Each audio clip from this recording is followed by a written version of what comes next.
Okay, hi, my name is Kimberly Callahan. I am a furniture decorator down here at Macy's, downtown Spokane, and we're here to talk today about the ghost that plagues our store. And rumor has it, when I started here in the late 1960s, well, this isn't a rumor, this is true. In the late 1960s, we had a robbery at our store up on the 5th floor, and the woman that they robbed was shot and murdered. Mercifully murdered. And so the rumor is that the ghost that is in our store is the ghost of this woman. That I do not know. Could be, might not be. But there is a ghost, and for some reason she seems to plague our furniture gallery and the fourth floor mattress the worst. The men call her the Lady in Blue, but I have not seen her myself. But the other guys will tell you about her. This is my experience.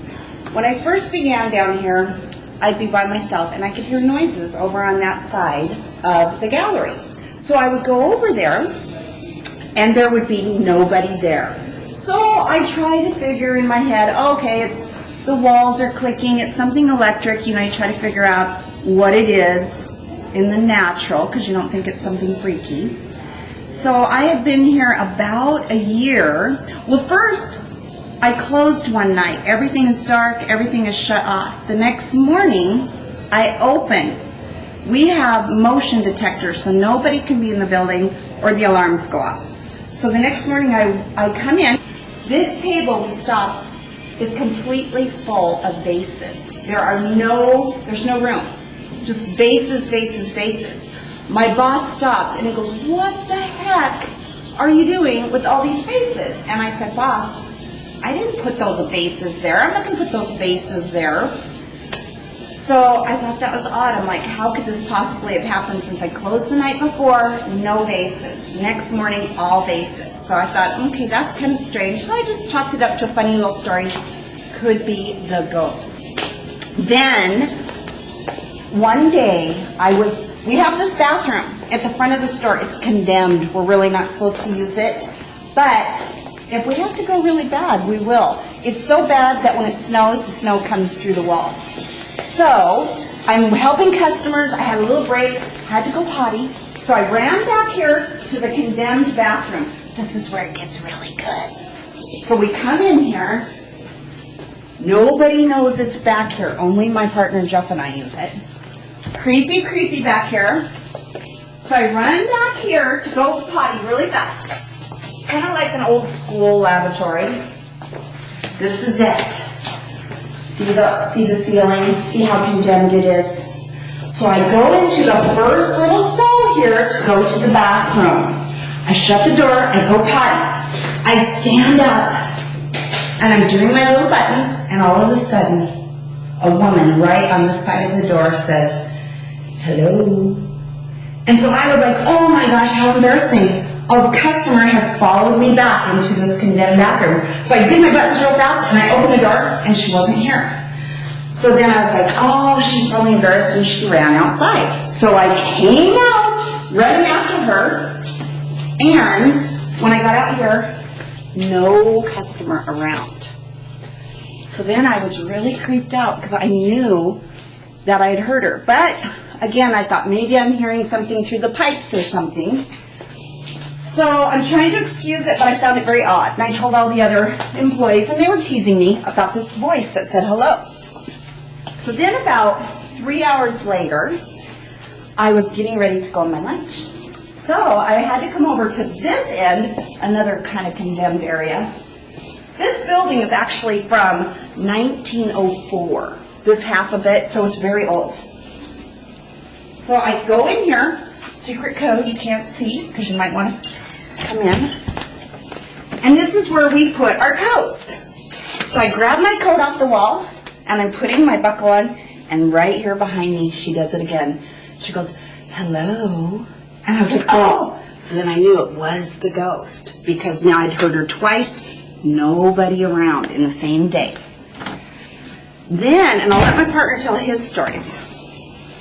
So then I haven't had anything too weird other than the fact that I'll close, shut all the lights off, and I'll open the next morning, and when I come in, certain lamps will be turned on.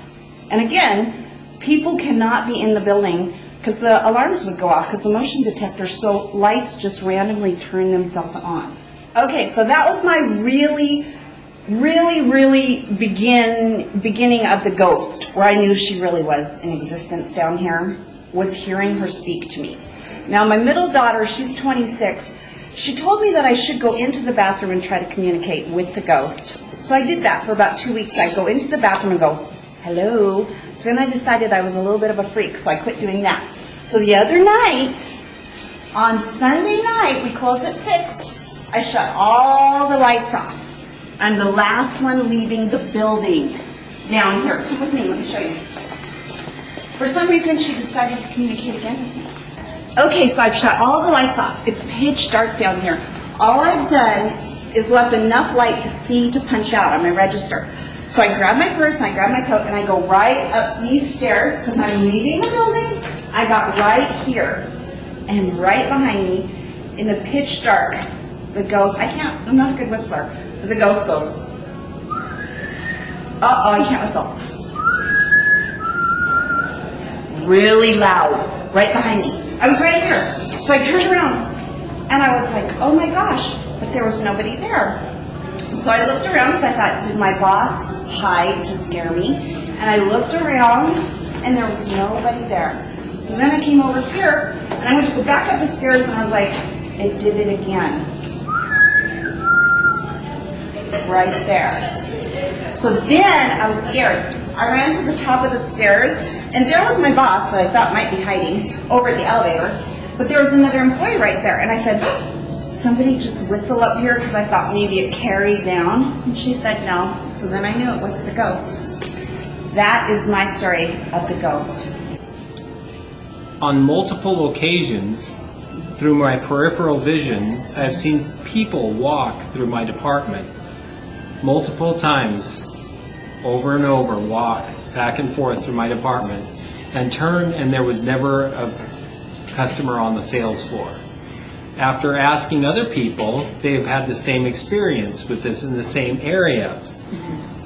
Once when I walked into the back room, I actually had somebody holler my name, Jeff, as if they were right behind me. When I turned around, there was absolutely nobody there, and when I walked around the outside of into the department, there was nobody on the sales floor. It was as if somebody knew my name and said it right behind me, and there wasn't anybody there pulling a prank on me that you might think. But yes, on multiple floors of this store, I've seen images of people walk past me and never had a customer be there. So yes, this is definitely a highly sensitive area.